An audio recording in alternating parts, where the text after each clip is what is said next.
우리가 알고 있는 식사법은 온통 오류투성이다. 80세까지 일하고 100세가 되어도 건강할 것 같은 사람이 있는가 하면 정년퇴직에 이를 즈음 목숨이 오가는 병에 걸리지 않을까 걱정스러운 사람도 많다.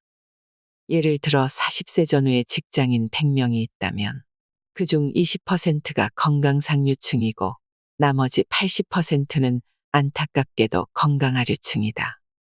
그 격차를 40대 때는 좀처럼 자각하지 못할 수 있다.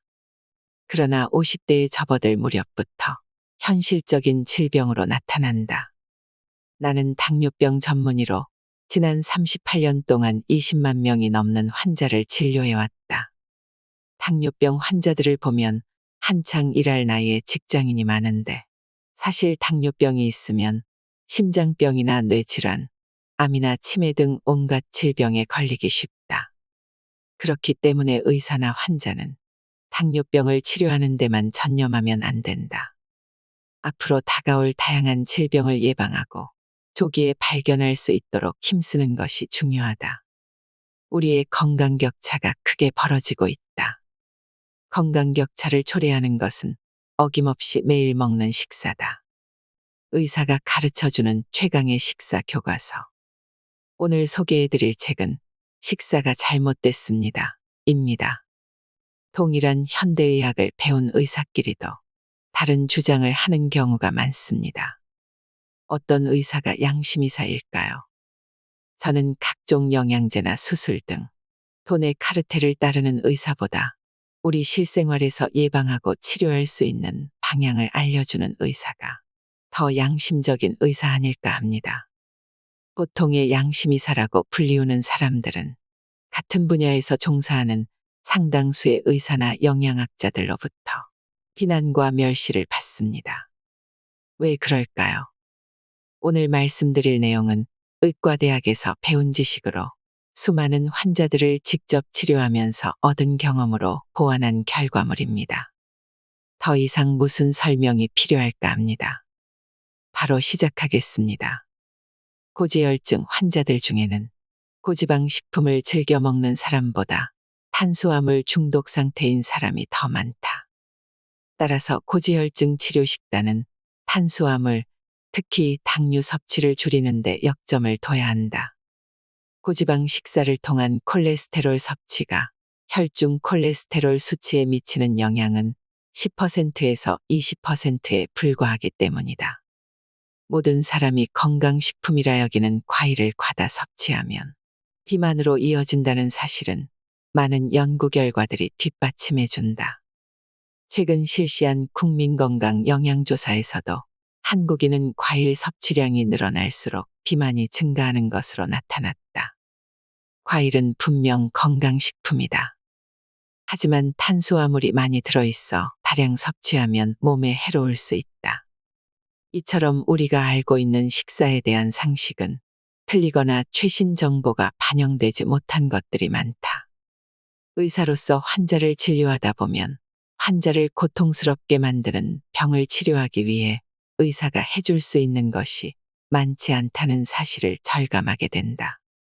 합병증으로 심부전증과 심장질환을 앓고 있는 당뇨병 환자나 몸의 한쪽만 쓸 수 있는 편마비가 온 뇌경색 환자, 그리고 말기암으로 고통을 받는 환자에게 해줄 수 있는 치료는 극히 제한적일 수밖에 없다. 그런 의미에서 현대인이 고통을 받는 많은 질환들은 그 원인이 되는 생활 습관을 사전에 교정하는 것이 최선이고, 그 중에서도 식단과 식습관을 바꾸면 대부분 병을 예방할 수 있다. 식사의 새로운 상식. 환자들은 대부분 건강에 좋다고 알려진 식품은 무조건 내 몸에도 좋을 것이라 생각한다. 하지만 몸에 좋은 과일이나 메밀 속에 탄수화물도 많이 먹으면 혈중 인슐린 수치를 높여 비만, 당뇨, 고지혈증 등의 만성 질환을 유발한다는 사실을 아는가? 세간의 상식과 달리 섭취 열량을 따져 먹는 것보다 당류 섭취를 줄이고 양질의 단백질, 채소와 함께 건강한 기름을 섭취하는 것이 최고의 건강관리법이다. 지난 30년간 한국인의 당류 섭취량이 급증하면서 성인의 비만 유병률은 38%로 증가했다. 당류 섭취량과 시리얼, 패스트푸드 섭취량이 크게 늘었기 때문이다. 단백질 보충제와 아미노산 보충제가 신장을 망치는 것을 알고 있는가? 탄수화물을 줄이는 대신에 채소와 단백질이 풍부한 식단을 짜야 하는데 이를 단백질 보충제로 대체할 경우 신장에 과중한 부담을 주어 신부전으로 이어질 수 있다. 반면에 단백질이 풍부한 생선, 두부, 살코기 등의 식품은 포만감이 크기 때문에 과잉 섭취의 위험이 적다. 세상에는 있을 수 없는 식사법이 끊임없이 등장하고 있다. 우리 인간이 절대로 입에 넣어서는 안 될 것이 현대사회에 넘쳐나고 있다. 캔커피나 주스처럼 씹을 필요 없는 탄수화물 음식이 대표적인 예다. 혈당치 관리가 최대의 열쇠다. 질병이나 몸의 이상 증상의 90% 이상은 혈당치 문제다. 혈당치가 지나치게 높거나 급격하게 오르락내리락하면 우리 몸은 심각한 손상을 입는다. 매일 아침 갓 짜낸 오렌지 주스를 마시고 집을 나선다는 30대 남성. 과연 그 주스 안에 얼마나 많은 당이 들어있는지 알고 있을까? 일을 시작하기 전에 에너지 음료를 마셔 원기를 불어넣는다. 영양을 생각해 매일 아침 시리얼을 먹는다. 칼로리를 고려해 지방이 많은 음식은 늘 삼간다. 근육을 만들기 위해 단백질 보충제를 섭취한다. 자칭 건강에 신경 쓰는 사람들이 갖고 있는 이런 습관은 그야말로 병에 걸리기 위한 노력이라 해도 무방하다. 나이가 들면 몸에 무엇을 넣을 것인지, 식사를 어떻게 관리해 나갈 것인지를 잘 판단해 최선의 선택을 해야 한다. 여기서 건강 격차의 갈림길이 시작된다. 인체의 메커니즘을 따르는 최강의 식사. 높은 혈당치가 비만을 낳는다. 소조감부터 암, 치매까지 만병의 근원. 이제 혈당치라는 말은 웬만한 사람이면 다 알고 있다. 직장에서 실시하는 건강검진에서도 공복 혈당치나 최근 한두 달 사이 혈당치의 추이를 보는 당화혈색소 수치를 재는데 이런 수치가 높으면 당뇨병이 의심된다. 그런데 이 혈당치가 사실은 당뇨병뿐 아니라 건강 상태의 모든 것을 결정한다 해도 과언이 아니다. 살이 찐 것은 기름진 음식을 먹었기 때문이 아니라 혈당치가 올랐기 때문이다. 거꾸로 혈당치를 낮출 수 있다면 고기를 먹든 튀김을 먹든 살이 찌지 않는다. 살찐 사람이 의사에게 살을 빼라는 말을 듣는 것은 비만이 만병의 근원이라는데 의심의 여지가 없기 때문이다. 뇌질환이나 심장질환, 암, 치매 등 무서운 질병은 모두 비만과 관련이 있다. 한편으로 당뇨병 환자는 이런 질병에 걸리는 비율이 높은 것으로 밝혀졌다. 다시 말해 애초에 혈당치가 높다는 것 자체가 몸에 온갖 나쁜 일을 일으키는 것이다. 혈당치가 높으면 면역력이 떨어지는 데다 몸속에서 최종당화 산물이라는 유해물질이 만들어져 여기저기에서 노화가 진행된다. 혈당치가 높으면 혈관과 내장은 물론 피부 등 외모까지 상하고 만다. 또 혈당치가 안정되지 않으면 초조감, 졸음, 권태감, 욕지기, 두통 같은 불쾌한 증상도 생긴다. 그야말로 혈당치는 건강관리의 가장 큰 열쇠라고 할 수 있다. 지적인 직장인이 근거 있는 건강법을 실천하고 싶다면 혈당치를 조절한다라는 명제를 명심해야 한다. 혈당치를 조절하려면 무엇보다 식사에 유의할 수밖에 없다. 그런데 지적인 직장인들 다수가 탄수화물이 듬뿍 들어있는 마실 필요도 없는 음료수를 들이킴으로써 아침부터 혈당치를 대폭 올린다. 현대인의 다수가 탄수화물 중독, 혈당 스파이크가 일으키는 불쾌감. 혈당치를 올리는 것은 전적으로 탄수화물이며 지방이나 단백질은 혈당치를 올리지 않는다. 버터로 구운 고기를 잔뜩 먹어도 혈당치는 올라가지 않고 혈당치가 올라가지 않으므로 살도 찌지 않는다. 반면에 고작 한 병의 음료수가 혈당치를 급격하게 올리고 비만을 초래해 건강을 해친다. 거기에 다량의 탄수화물이 들어있기 때문이다. 탄수화물은 당질이라는 말로 바꿔 쓸 수 있는데 실제로 탄수화물이 가득 든 청량음료에 탄수화물 몇 그램이 아니라 당질 몇 그램이라 표기한 것도 있으므로 헷갈리기 쉽다. 탄수화물은 밥이나 빵, 면류, 과일, 케이크나 과자, 청량음료 등 직장인이 평소에 섭취하는 다양한 음식에 들어있다. 액체 상태의 탄수화물은 입에 들어가자마자 혈당치를 올리기 시작해 30분 후에는 정점에 다다른다. 캔커피 하나를 마시면 당뇨병이 없는 건강한 사람도 30분 후에는 혈당치가 140 정도까지 치솟는다. 이것을 혈당 스파이크라고 한다. 혈당 스파이크가 일어나면 이번에는 롤러코스터처럼 단숨에 하강해 혈당치가 극도로 낮은 상태가 되고 만다. 이때 몸속에서 일련의 변화가 일어난다. 혈당치가 급격하게 올라가면 세로토닌이나 도파민 같은 뇌내물질이 분비되어 기분이 들뜬다. 바로 이런 이유로 업무 시작 전에 정신을 차리려면 커피를 마셔야 한다라는 오해가 생긴 것이다. 한편으로 혈당치가 급격히 올라간 것을 알아차린 몸은 그것을 낮추기 위해 췌장에서 다량의 인슐린을 분비하게 되고 그 결과 혈당치가 급격하게 떨어진다. 혈당치가 크게 떨어지면 들뜬 기분이 단숨에 가라앉으면서 초조해지거나 졸음이 느껴지는 등 불쾌한 증상이 나타난다. 그러면 다시 그 들뜬 기분을 느끼고 싶다는 듯이 혈당치를 올리는 탄수화물을 원하게 되어 같은 과정을 반복하게 된다.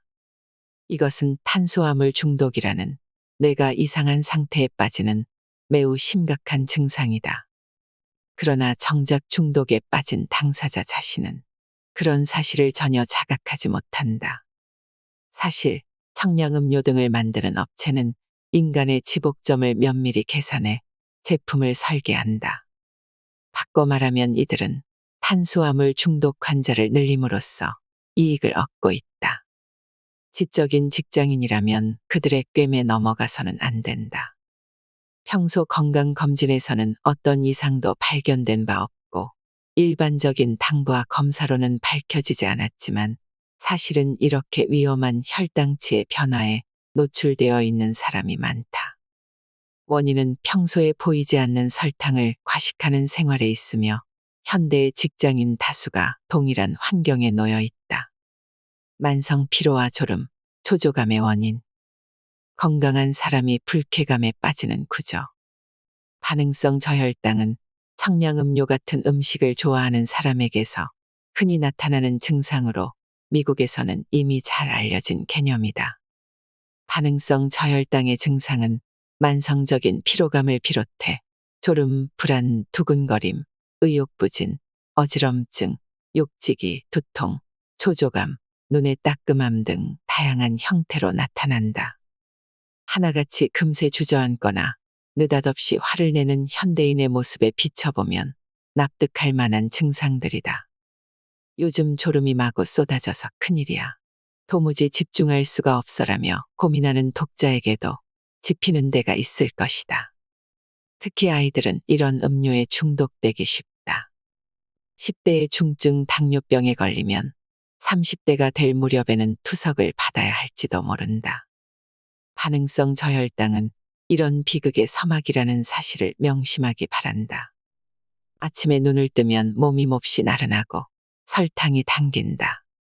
설탕을 섭취하면 뇌가 맛있다고 느낀다. 행복감이 느껴지고 45분쯤 기분이 들뜬다. 아이 같아지기도 한다. 그 후 다시 몸이 나른해져 집중력이 떨어지고 초조해진다. 다시 설탕이 맹렬하게 먹고 싶어진다. 그야말로 설탕 중독 그 자체다. 식품회사가 숨기는 불편한 진실. 기업 논리에 의해 만들어지고 묵인된다. 원래 청량음료는 미국에서 옥수수가 지나치게 많이 생산된 것을 계기로 만들어졌다고 한다.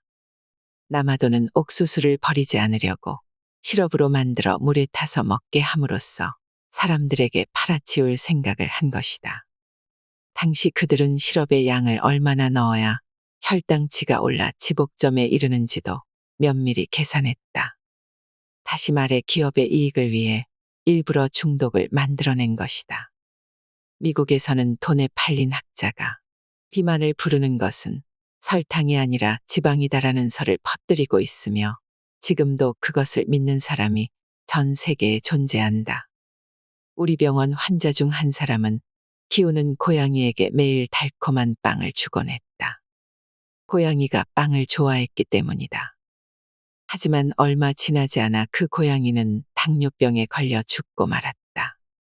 질병을 연구하고 그 근본 원인을 추적하면 거기에는 어김없이 설탕이 있다. 일찍이 미국에서는 당뇨병이나 심장병의 증가는 육류 같은 기름진 음식을 많이 먹기 때문이라 생각했다. 이런 이유로 사람들은 섭취하는 지방의 양을 줄였지만 변함없이 비만인 사람이 늘고 있다. 청량음료, 피자, 햄버거 같은 음식을 통해 탄수화물을 지나치게 많이 섭취하기 때문이다. 36년간 조사에 발견한 장수의 비결. 곤도 박사의 실험과 최신 연구의 공통점. 공통적으로 지적되는 것이 채소를 많이 먹으면 오래 산다. 밥을 많이 먹으면 일찍 죽는다. 육류나 생선 같은 동물성 단백질은 적당히 섭취하고 콩의 식물성 단백질은 적극적으로 섭취하는 것이 좋다라는 점이다. 20만 명 이상의 임상 경험으로 찾아낸 추천 식사법. 살찌는 원인은 육류도 지질도 아니다. 살이 찌는 주된 원인은 탄수화물이다.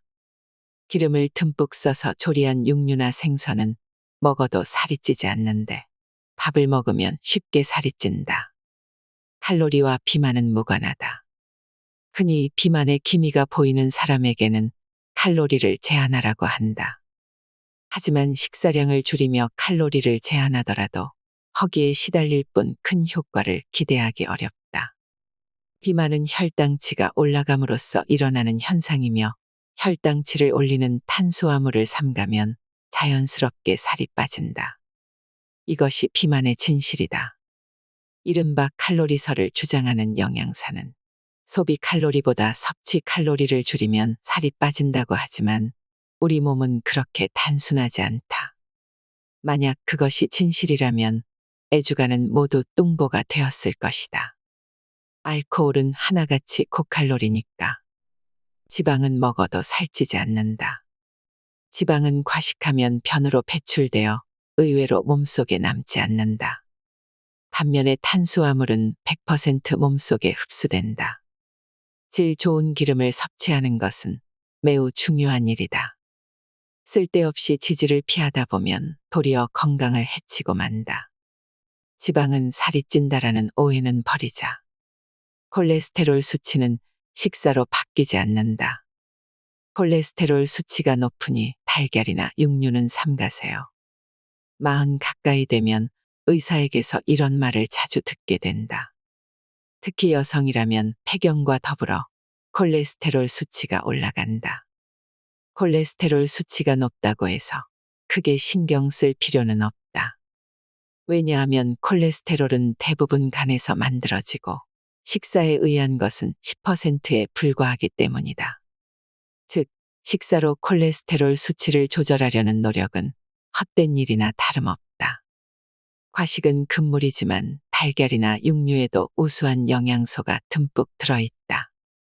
이상한 제한을 두기보다 제대로 섭취하자. 같은 양이면 모아서 한 번에 먹기보다 조금씩 자주 먹는 편이 살이 찌지 않는다. 하루 3끼가 이상적이라 하지만 사실은 5끼, 6끼로 나눠 먹는 편이 더 좋다. 중요한 것은 공복에 탄수화물을 왕창 섭취하지 않는 일이다. 과일을 건강에 매우 좋은 음식이라 생각하는 사람이 많다. 과일에는 확실히 비타민과 미네랄이 풍부하게 들어있지만 한편으로 탄수화물 덩어리라고도 할 수 있다.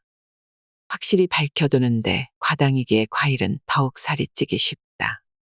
과일을 좋아한다면 아침 식사 마지막에 조금만 천천히 씹어 먹는 것이 좋다. 과일을 주스로 만들어 먹어서는 안 된다. 과일을 많이 넣어 탄수화물이 듬뿍 들어있는 주스를 아침에 일어나자마자 공복 상태에서 마시는 것은 최악이다.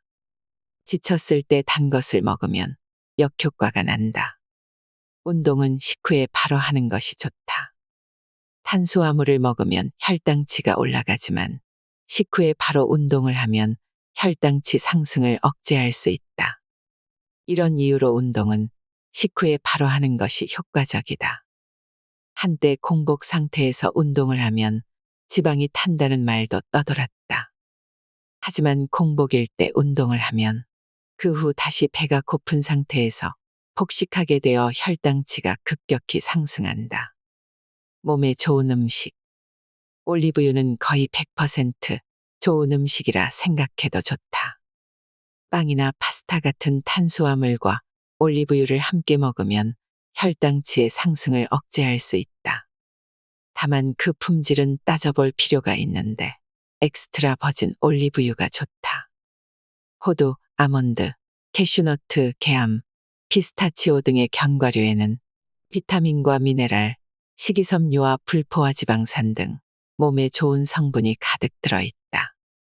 당뇨병이나 심장질환을 비롯해 다양한 질병을 예방해 장수에 기여하는 식품이다. 건강을 생각할 때 콩은 완벽한 식품이다. 콩에 많이 함유된 이소플라본은 항산화물질인 폴리페놀과 동일한 작용을 해 유해물질인 AG를 낮춘다는 것은 익히 알려진 사실이다. 통풍의 직접적인 원인이 되는 요산의 상승을 억제하는 효과가 있다는 점도 밝혀졌다. 두부나 나토 같은 콩 제품은 매일 먹어야 한다. 블루베리.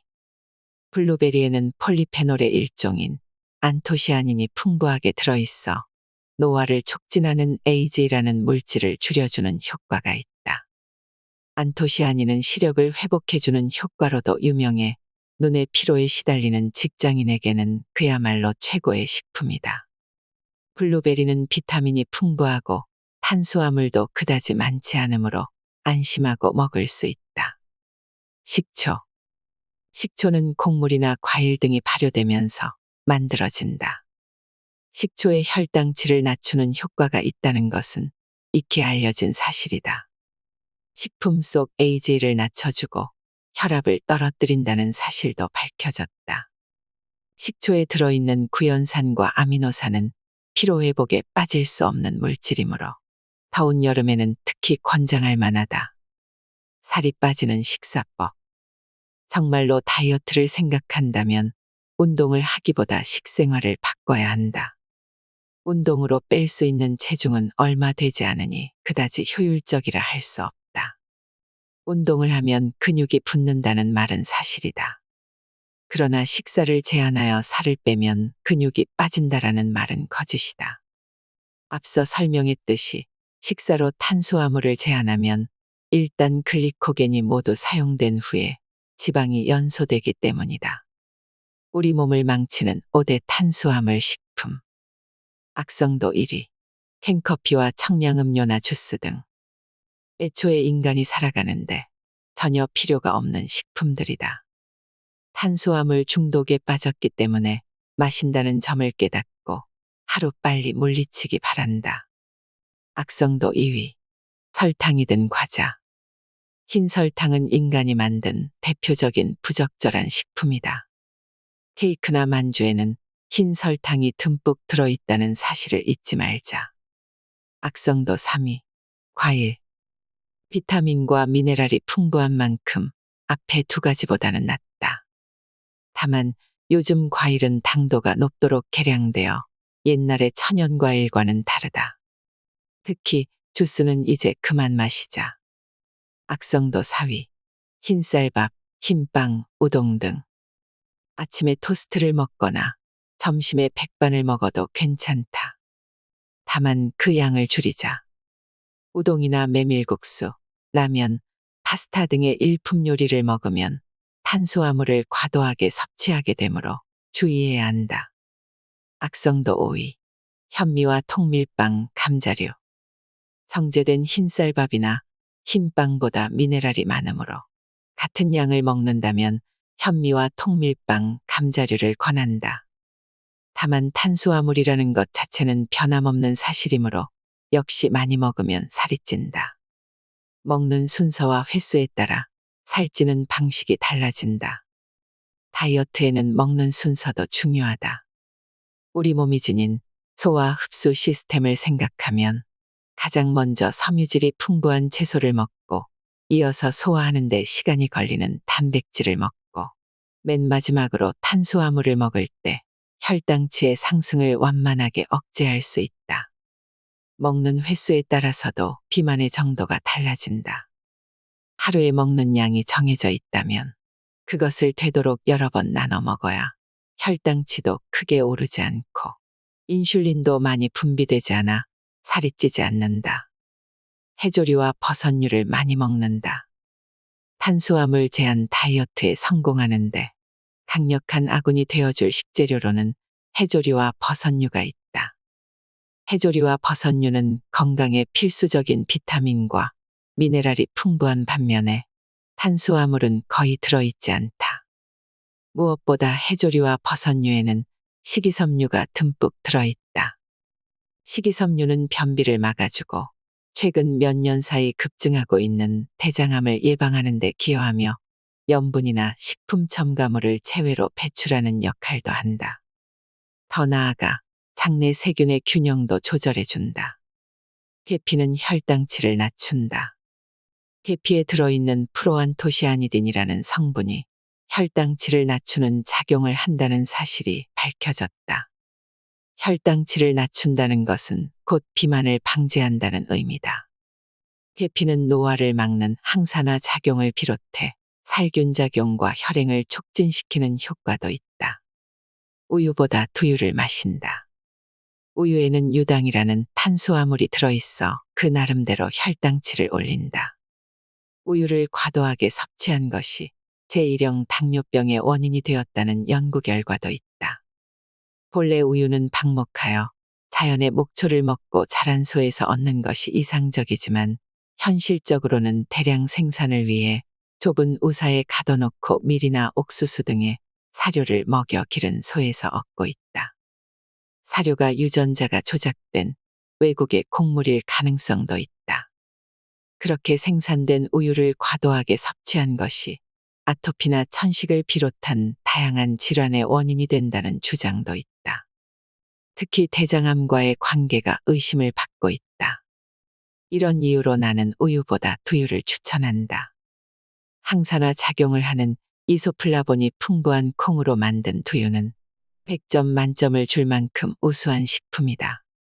이소플라본은 여성의 갱년기 장애에도 효과가 있다고 밝혀졌다. 가공육은 가급적 삼간다. 얇은 햄에 달걀을 얹어 프라이팬에 굽는 햄에그는 많은 사람이 즐겨 먹는 아침 메뉴 중 하나다. 하지만 햄이나 베이컨, 소시지 같은 가공육을 매일 아침 습관처럼 먹었다면 이제 그만두자. 세계보건기구가 이런 가공육에 발암성이 있다는 사실을 인정했다. 시판되고 있는 대다수 가공육에는 보존을 위한 방부제, 먹음직스럽게 보이도록 하는 발색제 등 위험한 물질이 들어있다. 특히 아질산염이라는 발색제는 발암성이 있다는 사실이 분명하게 밝혀졌다. 늙지 않는 식사법. 장어, 닭고기, 참치는 천연 항산화 식품. 장어, 닭고기, 참치 등의 간과 근육에 많이 들어있는 카르노신이라는 물질은 매우 강력한 항산화 작용을 한다. 이런 천연의 항산화물이라 할 만한 식재료를 섭취함으로써 우리 몸에서 발생하는 활성산소가 제거되어 노화를 억제할 수 있다.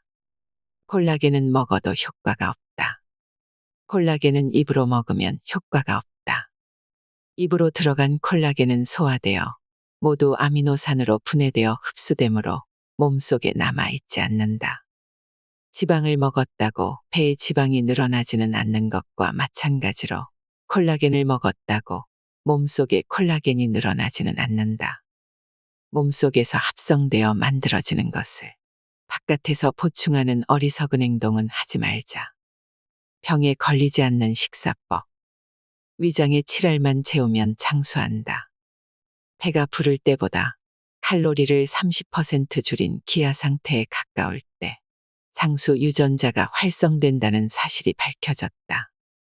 장수 유전자가 활성화되려면 반드시 배가 70%쯤 찼을 때 끝내고 혈당치가 기준치 안에서 안정되도록 관리해야 한다. 딱딱한 음식을 꼭꼭 씹어 먹는다.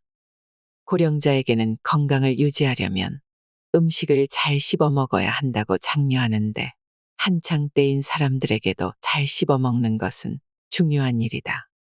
씹는 행위는 단순히 음식물을 잘게 부수기 위한 것이 아니다. 씹어서 먹음으로써 뇌에서 다양한 지령이 내려져 위와 췌장 등 소화, 흡수에 관련된 모든 장기가 몸으로 들어오는 음식물을 맞이할 채비를 하고 일련의 작업을 멋들어지게 해치우는 것이다. 텔레비전 미식 프로그램에서는 리포터가 걸핏하면 부드러워요, 입에서 녹아요를 연발하는데 그것이 음식에 대한 칭찬이라 생각한다면 건강을 몰라도 너무 모르는 것이다. 더 딱딱한 것을 먹자. 씹는 힘이 필요한 먹거리를 먹으면 우리 몸이 갖고 있는 힘이 되살아날 것이다. 다수의 첨가물은 발암성이 증명되었다. 감미료, 착색료, 보존료, 발색제, 표백제 등이 들어있는지 확인하자. 슈퍼마켓에서 한 봉지씩 포장해 파는 잘게 자른 채소에는 살균제로 차염소산이 사용된다. 차염소산은 회전초밥집에서도 애용한다. 첨가물 중에서도 가장 질이 나쁜 것이 발색제다. 햄이나 소시지 등 가공육에 많이 쓰이는 아질산염은 분명하게 발암성을 지적한 물질이다. 인공감미료가 설탕보다 더 위험하다. 당뇨병 환자나 살이 쪄서 걱정인 사람들 사이에서 인공감미료가 애용되고 있다. 그러나 인공감미료는 설탕 이상으로 위험한 물질일 수 있다. 건강한 사람이 인공감미료를 꾸준히 섭취하면 장내 세균의 균형이 무너지고 인슐린이 포도당을 처리하는 능력인 내당능이 떨어져 당뇨병에 걸릴 수 있다는 연구 결과가 발표되었다. 크론병, 알레르기, 류머티즘 등이 생긴다는 사실도 밝혀졌다.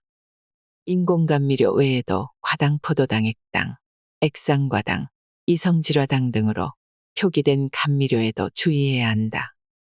이들 감미료에는 시판되는 청량음료에도 쓰인다.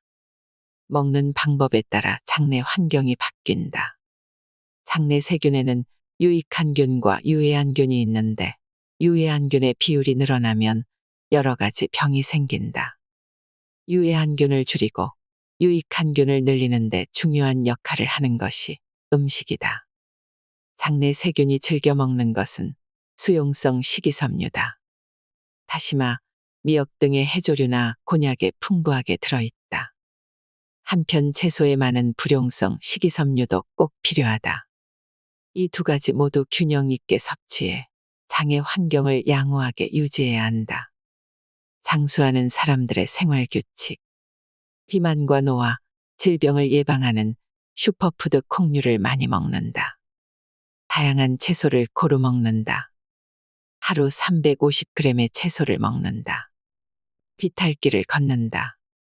허리와 다리를 단련하는 운동을 한다. 평생 일을 놓지 않는다.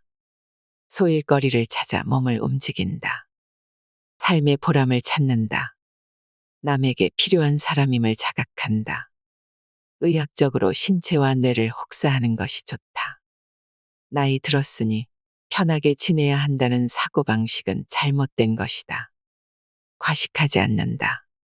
이 책에서 말하는 건강 조언들이 이미 알고 있는 내용이라고 생각하는 분들도 있으셨을 것 같습니다. 하지만 저는 이러한 지극히 상식적인 내용조차 일상에서 지켜지고 있지 않구나 하는 경각심도 들었습니다. 우리는 감기에 걸려 열이 38도까지 오르면 건강하다는 게 얼마나 고마운 일인지 앞으로는 몸을 좀 더 소중히 다뤄야지 하고 생각하지만 병이 나오면 금세 잊고 말지요. 당뇨병을 내버려뒀다가 손 쓸 수 없는 지경에 이르러서야 찾아오는 환자들이 있다고 합니다. 이제는 인공투석밖에 없다는 선고를 받을 정도가 되어서 말이죠. 인공투석 치료를 받으면 삶의 질이 떨어질 수밖에 없습니다. 그들은 40대에 혈당치의 이상을 지적받았지만 자각 증상이 없기 때문에 별다른 조치를 취하지 않은 채 살아왔던 것입니다. 나는 굵고 짧게 살 생각이기 때문에 당뇨병 관리 따위는 하지 않는다라고 말하는 사람도 적지 않지만 그런 사람일수록 인공투석을 해야 한다고 말하면 크게 후회합니다. 이런 후회가 없으려면 우리는 자기 몸을 깨닫는 데서 시작해 식생활을 바꿔나가야 합니다. 매일 건강한 하루 되시길 바랍니다. 이상으로 인생의 품격이었습니다. 하루하루 당신의 품격이 더 빛나길 바랍니다.